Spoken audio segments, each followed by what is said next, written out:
The history of modern Iran is complex and rich. Iran was home to one of the oldest civilizations in the Middle East and has been ruled by various empires and kingdoms over time. Throughout its modern history, Iran has witnessed many important periods in terms of domestic politics and foreign policy. As an introduction to modern Iranian history, the main topics covered in our documentary are the Qajar Dynasty, the Constitutional Revolution, the reign of Reza Shah, the 1953 Iranian coup d'état, and the reign of Shah Mohammad Reza Pahlavi, the 1979 Islamic Revolution in Iran and the Islamic Republic. In the 19th century, the rulers of Iran, known as the Qajars, had what Europeans saw as Eastern despots, but their despotic rule was based on a virtual reality. The Shah's powers were theoretically based on the illusion that he controlled everything, but in practice they were limited. The authority of the central government was constrained by the lack of a state bureaucracy and regular army, and without the support of local leaders it had no weight. During the Qajar period, the administration of the state was carried out by elite classes such as viziers, darbaris, mirzas, and notables, while local leaders such as ayans and khans also played an important role. However, the government's effectiveness was limited due to the inadequacy and lack of state institutions. Later, when the Qajars' reign came to an end, only a weak central government remained. The limited efficiency and organization of ministries and state institutions under the Qajars also had an impact on the appointments and duties of ministers. Official documents were treated as private documents, ministerial staff was limited, and appointments were often based on family ties. The 200,000-strong army on paper consisted mostly of tribal troops led by their own leaders. In the 1870s, while European armies were equipped with modern weapons, the Iranian army was fighting with old and obsolete rifles. It is also noted that the tribes had gained a relatively strong position vis-a-vis the central government and could now replace the regular army. These tribes were armed by smuggling modern rifles, and the general view was that with their weapons they could overcome the regular army.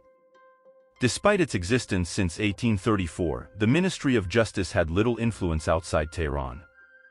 At that time, Iranian society was able to solve its own legal problems without the intervention of the central government.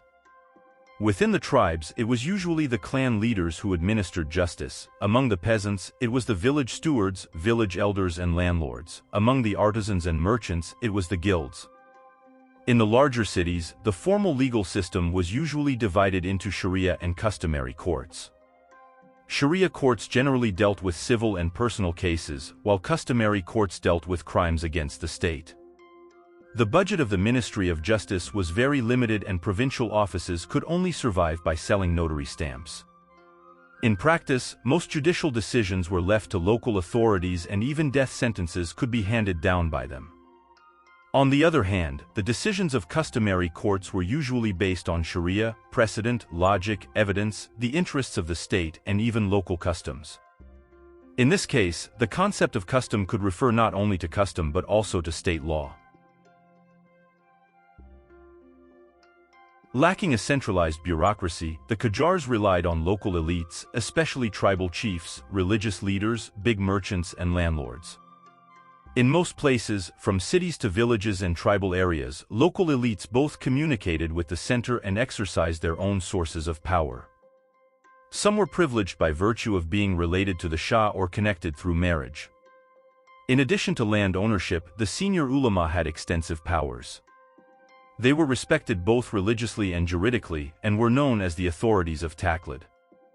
They were consulted on legal and religious matters and also collected the tithe. They were in charge of religious foundations and oversaw mosques, mausoleums, madrasas and Quranic schools. They also acted as mujtahids, teaching in madrasas and distributing scholarships.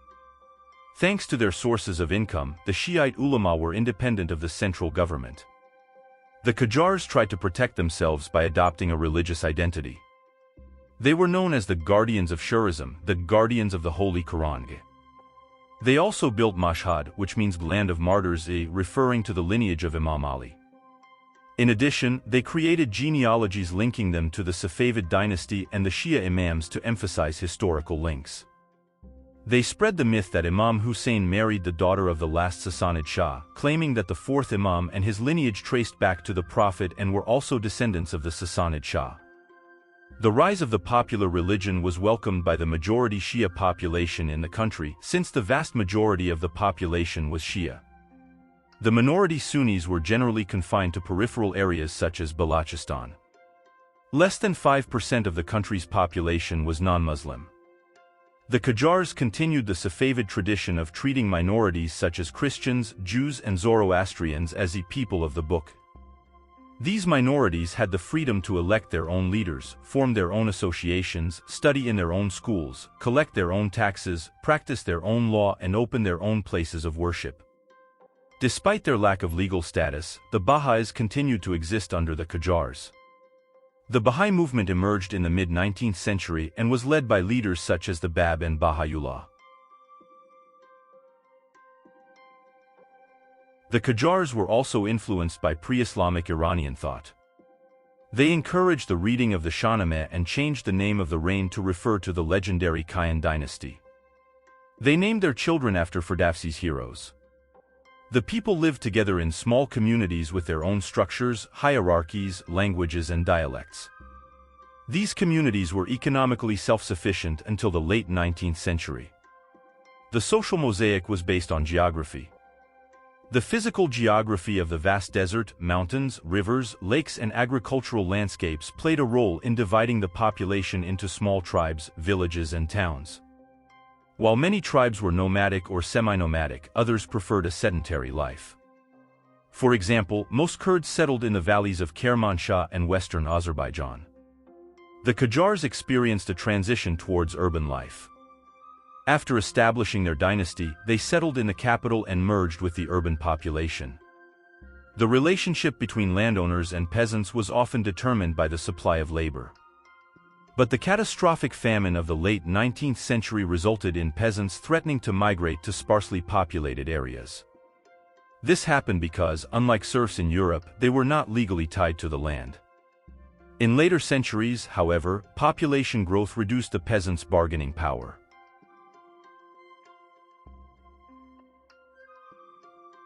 Rural settlements were closely interrelated communities. Villages outside cities were often geographically, economically, and culturally isolated. Until the late 19th century, even travelers to these villages were surprised by their isolation. The villagers produced many things themselves, from basic foodstuffs to clothing and even tools. New consumer goods such as tea, coffee, sugar, and Manchester weavings had not yet reached these areas. Economic isolation was further reinforced by social divisions. Even in areas outside tribal territory, some villages were settled by particular clans. In the 19th century, neighborhoods in Iranian cities constituted a society within a society. Although the Qajars lacked real instruments of repression and administration, they survived by systematically exploiting social divisions. They did their best to bring the disputes between the nobles to the palace. The Ayans, in turn, tried to survive by sending proxies or marrying members of the Shah's family. The Qajars ruled Iran by methodically manipulating social divisions, especially differences between clans, tribes, ethnic groups, regions and factions. However, their real authority was largely based on local magnates who were sons-in-law to the Shah's family and had their own independent sources of power.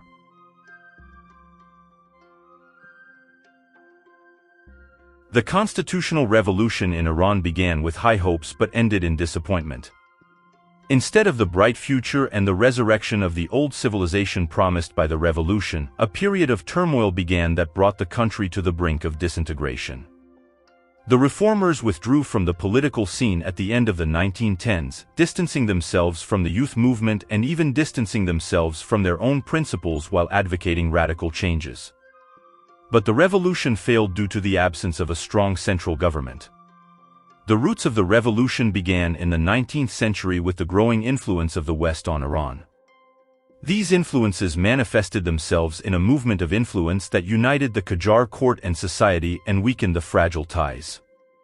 Moreover, with the spread of modern education, contact with the Western world brought new ideas and new pursuits, leading to the emergence of a new middle class. However, this process created divisions in society and the revolution failed to bring about the desired changes due to the lack of a strong government. Western influence became evident for Iran in the early 19th century. It manifested itself in military defeats, first against the armies of Russia and then Britain. Armed with modern weapons, the Russians swept across Central Asia and the Caucasus, defeating the Qajars in 2 short wars and forcing them to sign the treaties of Gulistan, 1813, and Turkmenchay, 1828. Similarly, the British, with a presence in the Persian Gulf, threatened Iran, forcing it to withdraw from Herat and sign the Treaty of Paris in 1857. For the Iranians, Russia and Britain were now their northern and southern neighbors. The consequences of these treaties were very important and have defined borders that remain unchanged to this day. They turned the country into a buffer zone, sometimes a battleground in a great game between the two states. The representatives of these two states played an important role in Iranian politics and even influenced the selection and replacement of ministers, the stabilization of the monarchy, and the determination of tutelage. This led to the perception that foreign powers were pulling Iran's strings and that foreign powers were behind national crises. The treaties also paved the way for other foreign states to obtain a series of commercial and diplomatic privileges called capitulations. The paranoid style of politics that characterized Iran had its roots in the 19th century. In the 1800s, Iran was isolated from the world economy, but by the 1900s it began to participate in it. In particular, the northern regions sent their agricultural products and unskilled labor to the Russian market, and the southern regions such as Isfahan, Fars and Kerman sent their products such as carpets and shawls to the British Empire. The Russian government was particularly interested in the port of Enzeli and the road to Tehran, while the British government was interested in the roads connecting the Gulf with Isfahan, Shiraz, Yazd and Kerman. In 1888, a London-based firm called Lynch Brothers, already operating on the Tigris-Euphrates route, began operating steamships from Khorramshahr to Awaz along the Karun River, Iran's only transportation route. Britain established the Imperial Bank of Persia in 1889 to support its merchants, while the Russians soon followed suit with the Banque d'Escamps de Perse.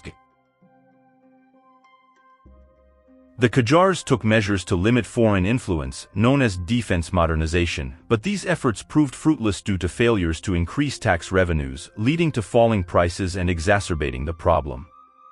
To break this cycle, the state made efforts to sell concessions and borrow money. Nasreddin Shah launched this initiative in 1872 by selling licenses to Baron Julius de Ruyter for the construction of mines, railways, tramways, dams, roads and industrial plants. However, the threat of monopoly so angered St. Petersburg in particular and the pro-Russian courtiers that it was forcibly cancelled. This, however, sowed the seeds for the oil concession in the next century. Nasreddin Shah made a second move in 1891, selling the monopoly on the sale and export of tobacco to Major Talbot, but this too had to be cancelled because it met with Russian opposition and was subject to a nationwide boycott. This tobacco boycott became a precursor to the Constitutional Revolution. Although the Qajars had to withdraw their concessions, they continued to purchase smaller concessions. British firms obtained concessions such as dredging the Karun River and the right to operate sea routes. Russian firms, on the other hand, won concessions such as fishing in the Caspian Sea and dredging the bottom of the lake at Enzeli. In Tehran, the Belgians received concessions to build a railway and tramway line to the Abdulazim tomb, street lamps, a sugar mill and a glass factory. Nasreddin Shah encouraged contact with Europe when he ascended the throne in 1848, but in the last years of his reign rumors spread that he feared foreign ideas. Nevertheless, he continued to send diplomatic representatives abroad and regular students to France and Belgium. He also tolerated Christian missionaries, provided that they were limited to health and education and propagandized only among religious minorities. French Catholics began to work among Armenians and Assyrians, establishing over 30 facilities throughout the country.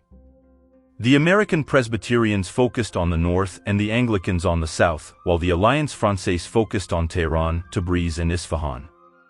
Local entrepreneurs in Iran made modest investments, funding public libraries and secondary schools, and financing reformist newspapers. By the end of the century, various communities were organizing to discuss the urgent need for administrative reforms. Among these groups was an independent group of intellectuals. The assassination of Nasreddin Shah in 1896 led some to believe that the era of absolutism was over, and the new ruler, Muzaffaruddin, was known for his more open approach to the world. The assassination cost Nasreddin Shah much more than his life and marked the end of the old order. The long-term causes of the revolution were rooted in the 19th century. The short-term causes were the economic crisis of 1904 to 1905, triggered by state bankruptcy and rising inflation. Unable to meet state expenditures, Muzaffaruddin Shah threatened to increase land taxes and default on domestic debts. He was also knocking on their door for new loans on top of the £4 million he had borrowed from British and Russian banks. They agreed on condition that the entire customs system was handed over to the Belgian administrator M. Noss. M. Noss promised to prioritize the payment of old debts.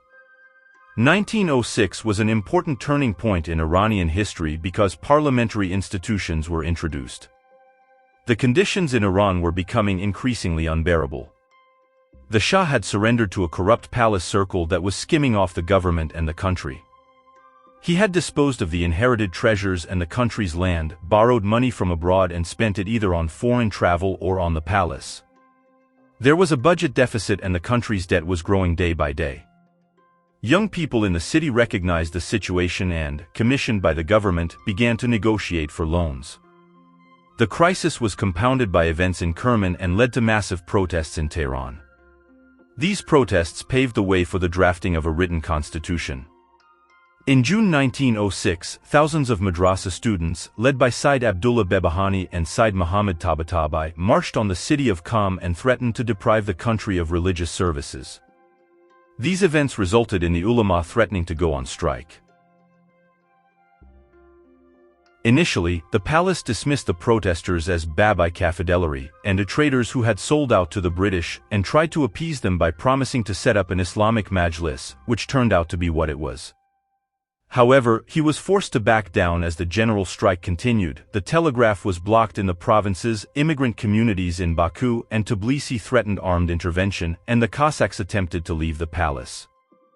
On August 5, 1906, 3 weeks after the first protesters took refuge in the British embassy, Muzaffaruddin Shah issued an official proclamation announcing the holding of general elections for the Constituent Assembly.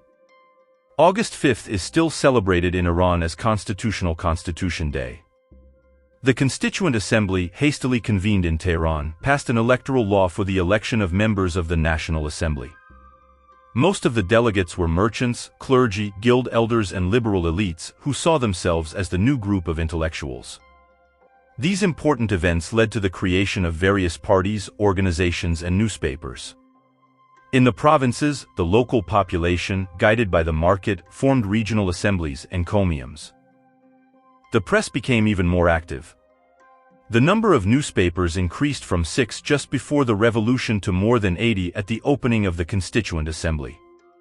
Intellectuals worked to introduce concepts that had previously been considered dangerous. The National Assembly opened in October 1906.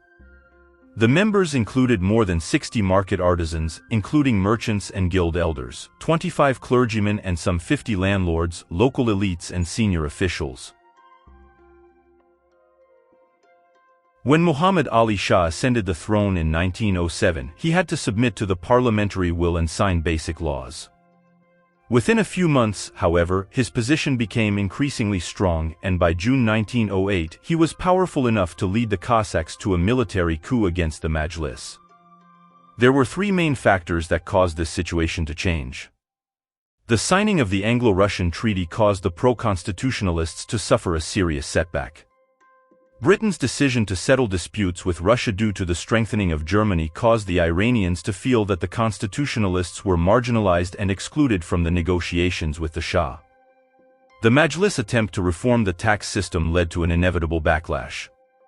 Restrictions were imposed on the practice of auctioning off the office of multism, and state lands were transferred from the Shah's treasury to the Ministry of Finance.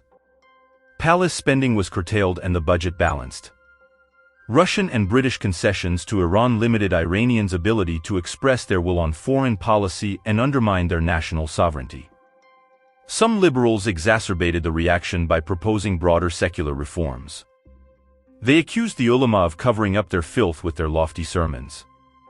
They also argued that the rights not only of religious minorities but also of women should be improved immediately. They opposed the constitutional article giving the ulama veto power over parliamentary legislation. They also stated that Sharia should have no say over state legislation. Interestingly, later on, the conflict between the moderates and the Democrats turned into debates on secularism, minority rights, the role of women in society, and the role of Sharia in the judicial system. The conflict became increasingly fierce as both sides sought to put their own men at the head of the cabinet. In 1916, the Russians formed a brigade and a division of Cossack soldiers from Tehran, Tabriz and Kazvin to counter the Ottomans. The Russians also reinforced their military units in various parts of Iran. On the other hand, according to a secretly signed treaty between the British and the Russians, Britain took over the neutral zone and Russia was promised the Dardanelles in return. The British sent troops to Abadan and formed the South Persia Regiment. It consisted of 8,000 men, most of them financed by the India Office. All these developments were further complicated by the outbreak of World War I. The Germans also made efforts to expand their influence in the Middle East. These difficulties during the war were compounded by poor harvest seasons, outbreaks of cholera and typhoid, and a general influenza epidemic in 1919. Between 1917 and 1921, an estimated 2 million Iranians died as a result of war, disease and starvation. In 1919, a British observer reported that in the famine-stricken countryside, tribesmen resorted to banditry because of hunger and cannibalism among starving peasants. However, peace did not solve any of these challenges. For British Foreign Secretary Curzon, the defeat of Germany and Russia presented a unique opportunity for Britain to seize all of Persia. Curzon considered that Persia, as part of the British Empire, was vital to British rule in India. He was therefore drafting a treaty that would incorporate Persia into the British Empire. Under the Anglo-Iranian Treaty, only Britain had the right to provide Iran with loans, arms, advisors, military instructors, customs administrators and even school teachers. In addition, Britain would provide Iran with a loan of £2 million and the right to help Iran build railroads, fight famine, join the League of Nations and compensate Iran for the losses it had suffered in World War I. However, this agreement caused great reactions in Iran. This was because Curzon thought that Iran was anti-Russian and pro-British, but in reality the majority of the population was anti-British. Many people, from leading newspapers to political figures, criticized the agreement. Moreover, the Bolsheviks had promised to withdraw from all of Iran and had revealed secret wartime treaties on condition that the British would do the same. This further fueled popular anti-British sentiment in Iran. In 1920, Iran was, in modern terms, a classic loser state. If you went outside the capital, even ministers could not effectively run the government. The government was hampered by hostilities between traditional capitalists, bickering between new political parties and the Anglo-Iranian Treaty.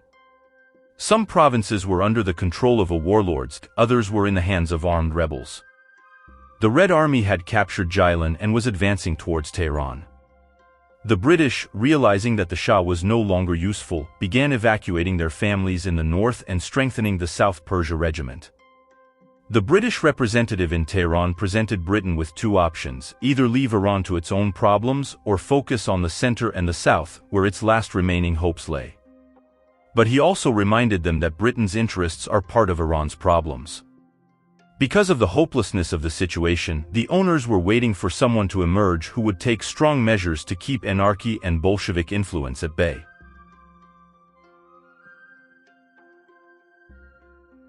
The Anglo-Soviet invasion in 1941 was an important turning point in Iranian history. It was aimed at gaining control of Iran's oil reserves and gaining access to the Soviet Union. As a result of the invasion, Reza Shah was deposed and replaced by his son Mohammad Reza Shah.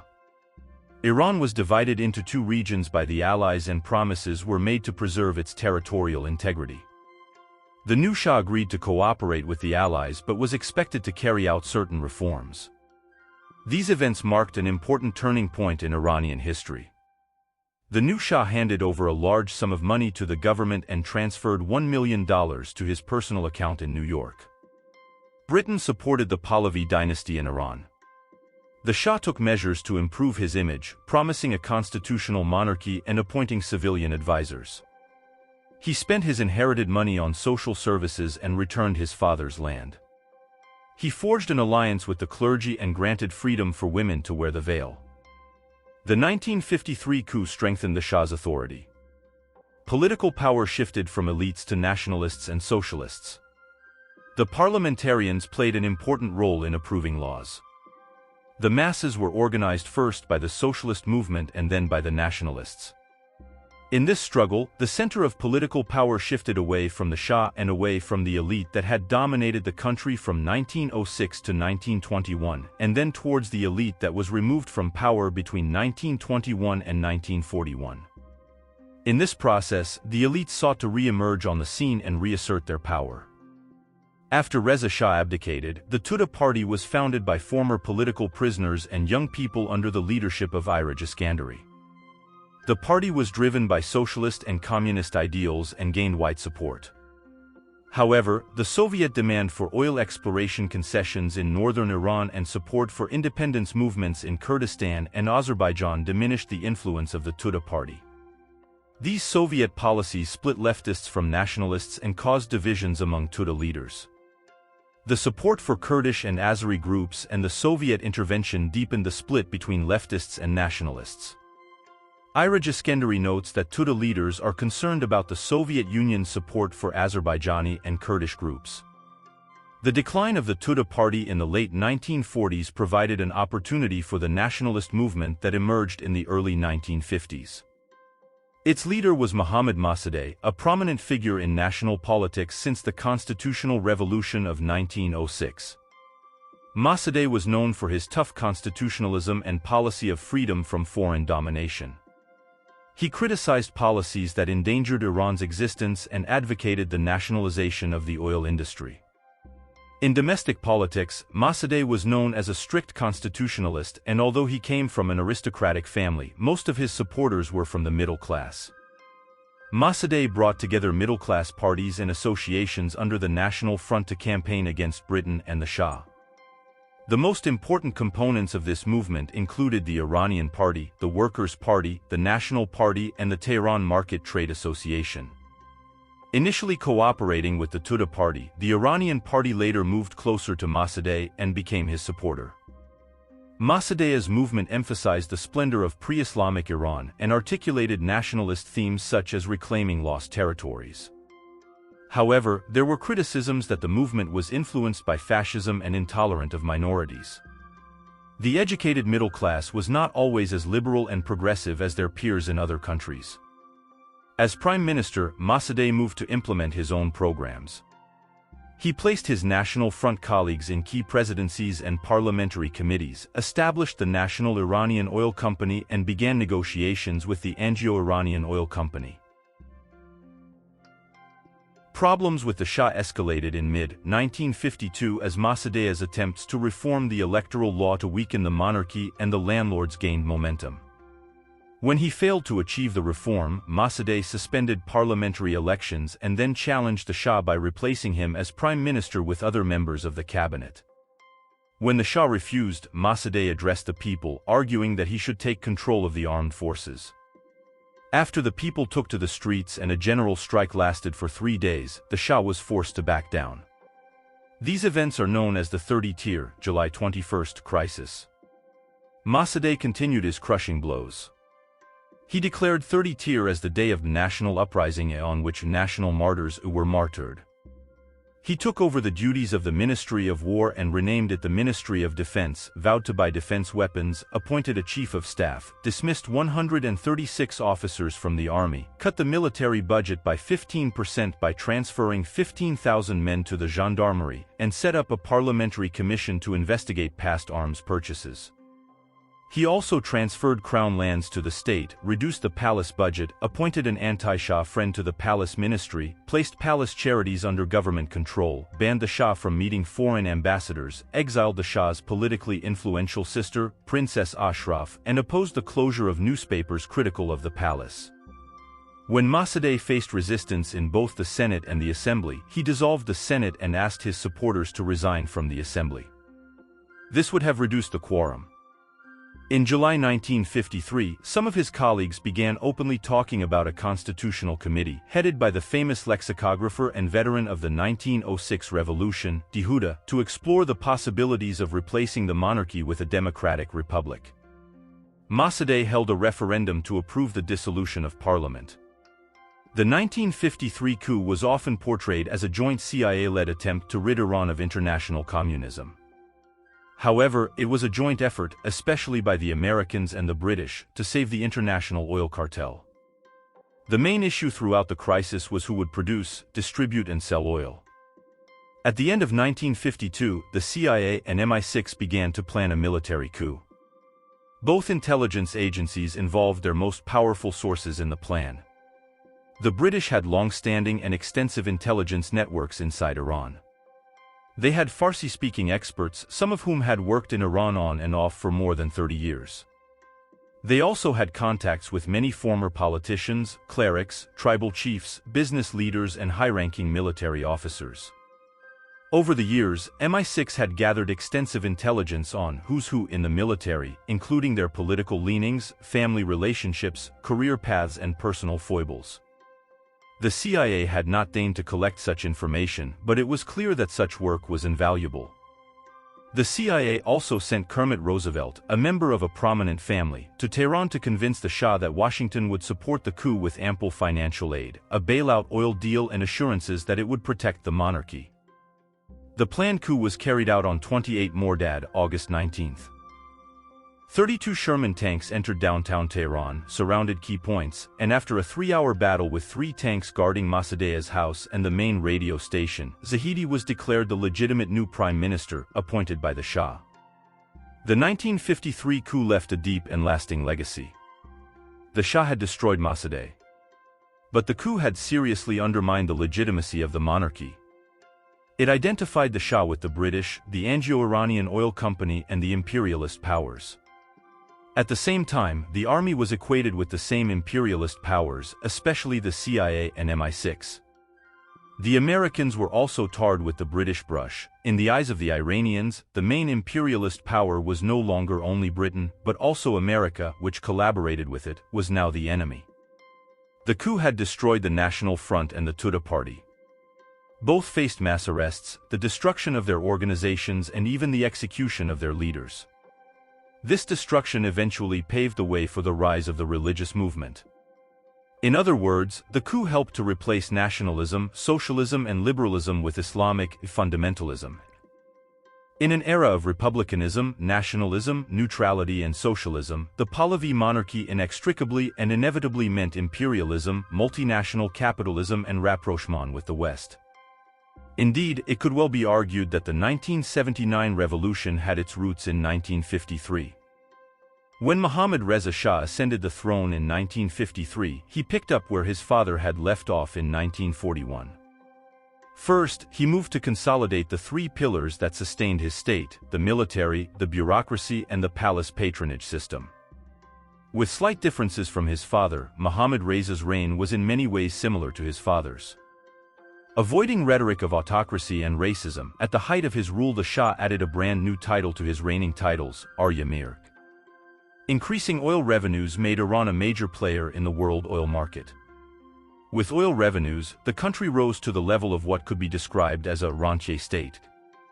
The military played an important role in sustaining the Pahlavi state and received preferential treatment. The Shah took measures to reduce the risk of a military coup and strengthen the intelligence services. However, the consequences of these policies were dire in 1978–79. The Shah strengthened the palace guard, expanded the intelligence service and established SAVAK, collaborating with the FBI and Mossad to maintain order. The Shah used his army, bureaucracy and palace patronage system to maintain control of the cabinet and parliament. He amended the constitution to give himself the power to appoint prime ministers and expanded the Majlis, increasing the number of deputies to 200. Throughout the Shah's reign, much of the cabinet was shaped by his personal preferences. Using his newfound power to bring changes to large sections of society, the Shah first introduced modest programs initiated by his father. He then launched the White Revolution, designed to compete with and eviscerate the grassroots Red Revolution. The Shah also outdid his father by celebrating his marriage to Farah Diba in a lavish ceremony. He was forced to divorce his second wife, Suraya, because he could not produce an heir. The Shah gave Farah the Sassanid title of Gushabanu, Lady Shah. Taking advantage of the increase in oil revenues, the Shah declared that Iran was moving towards a new future called the Great Civilization. Land reform led to a change in the feudal structure and the start of a small-scale industrial revolution. He also made important strides in women's rights, granting women the right to vote, and strengthening women's rights through laws such as the Family Protection Law. These changes brought about a complex class structure. At the top, there was a family circle linked to the Pahlavi dynasty. This included the Shah family, senior politicians, government officials, army officers, entrepreneurs associated with the palace, industrialists and commercial farmers. The middle class consisted of two distinct classes, the traditional and the modern middle class. Control of the market allowed the traditional middle class to provide financial support to religious centers and the establishment of private schools that emphasized the importance of Islam. However, land reform affected peasants and tribal populations and set the stage for the Islamic Revolution. The White Revolution and the increase in oil revenues fueled widespread popular anger that their expectations were not being met.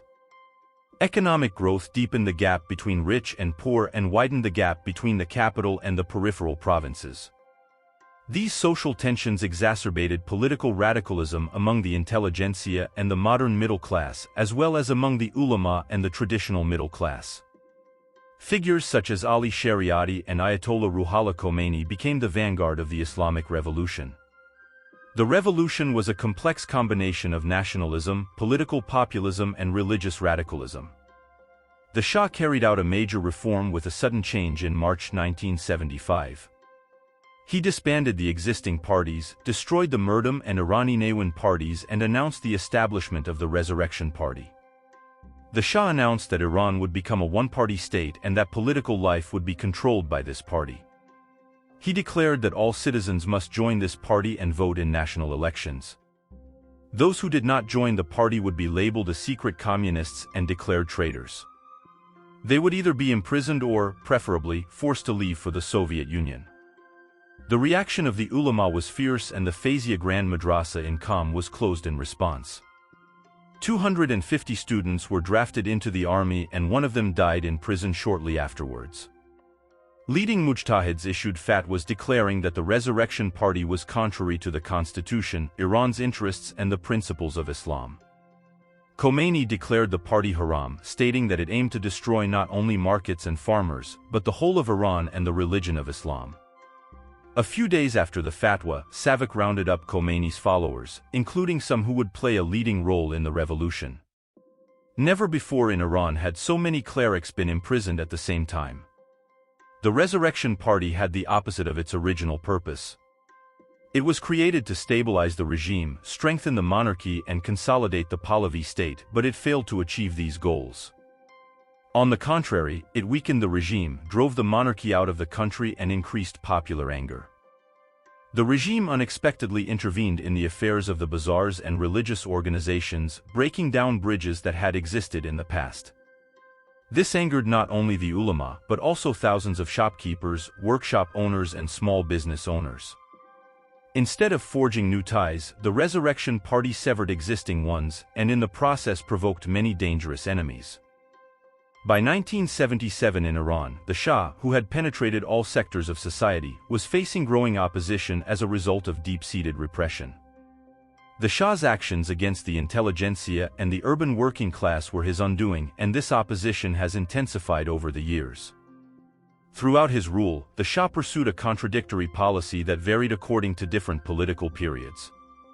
While he represented the monarchy and the Pahlavi regime in the era of republicanism, he came to power in the era of nationalism and anti-imperialism and supported the overthrow of Mossadegh. However, in the era of neutrality, he ridiculed the independence movement and Third Worldism and sided with America. Finally, in the age of democracy, he glorified notions of order, discipline, kingship and personal communion with God. The Shah not only fueled existing enmities, but also created new ones. The reforms of the so-called White Revolution neutralized the class of landowning tribal chieftains and rural elites. However, these reforms did not improve the living conditions of the rural population and led to the migration of landless peasants to the cities. This led to the emergence of an army of slum poor in the cities. Moreover, the formation of the Resurrection Party in 1975 was perceived as an open declaration of war on the traditional middle class. In the fall of 1977, groups emerged or reappeared, comprising a diverse cross-section of madrasa students, market shopkeepers, former political leaders and organizations of middle-class origin, lawyers, judges, intellectuals, academics and journalists. These groups openly denounced the Resurrection Party, and the atmosphere of unrest escalated in October at a poetry reading near Tehran's Industrial University. The crisis, which began in mid-February and led to violent clashes in Tehran, continued in March in Yazd and Isfahan. In May, there was a third crisis that rocked more than 20 towns. The police intervention in the city of Qom and its aftermath further heightened tensions. These events led to the rapid spread of the revolution. Towards the end of 1978, during negotiations with the government, a compromise was reached when the opposition pledged nonviolence in the March on Ashura Day and the government promised to remove military forces from the city. However, the rally on the day of Ashura called for the establishment of the Islamic Republic and the return of Khomeini. This was a period when the opposition made its strength and aspirations clear. The first order of business after the revolution was to draft a new constitution. This process, however, turned into an unbalanced struggle between Khomeini and his supporters and the official Prime Minister Mehdi Bazargan and his supporters. Bazargan and his supporters advocated a republic that was Islamic in name but democratic in content. But this signaled the existence of a double government. On the one hand, there was the provisional government headed by Bazargan.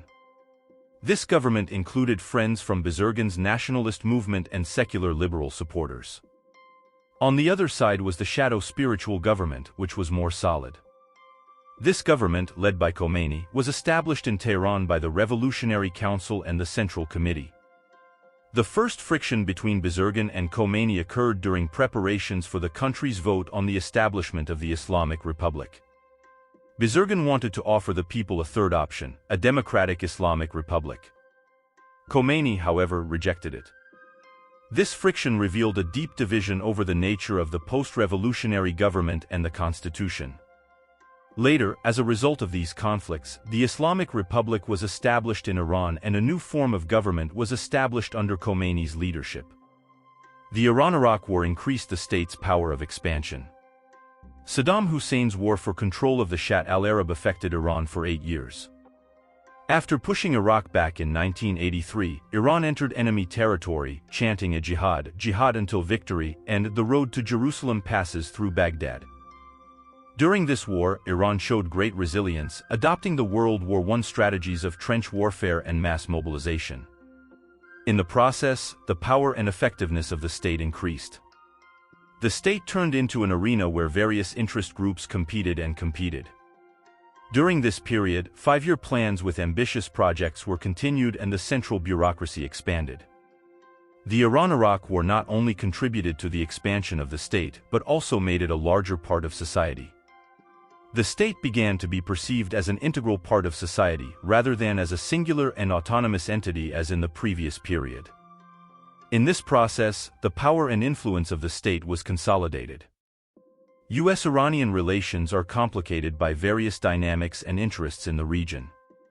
In particular, the presence of Shiite populations in Iraq, Afghanistan and Lebanon leads the U.S. to see Iran as a protector against internal and external threats in these regions. However, relations are further strained by the fact that the U.S. sees Iran as a threat over nuclear technology. Citing international law, Iran emphasizes the need to seek alternative energy and defends the right of developing countries not to be left behind in scientific advances. However, the US is concerned that Iran's nuclear program could lead to the development of weapons of mass destruction. The US argues that this could destabilize the region and pose a threat to its allies, such as Israel, Saudi Arabia, and the Gulf states. Iran, on the other hand, stresses that it has no intention of producing weapons and claims that even though it wants to expand its nuclear program, it is for peaceful purposes. However, US concerns persist and Iran's insistence on nuclear technology has further strained relations. Iran's threat to the US presence in the Middle East further complicates the regional balance. This could lead to deepening conflicts and escalating tensions in the region. Therefore, it is increasingly important to reduce the tension in US-Iran relations and seek a solution through diplomacy.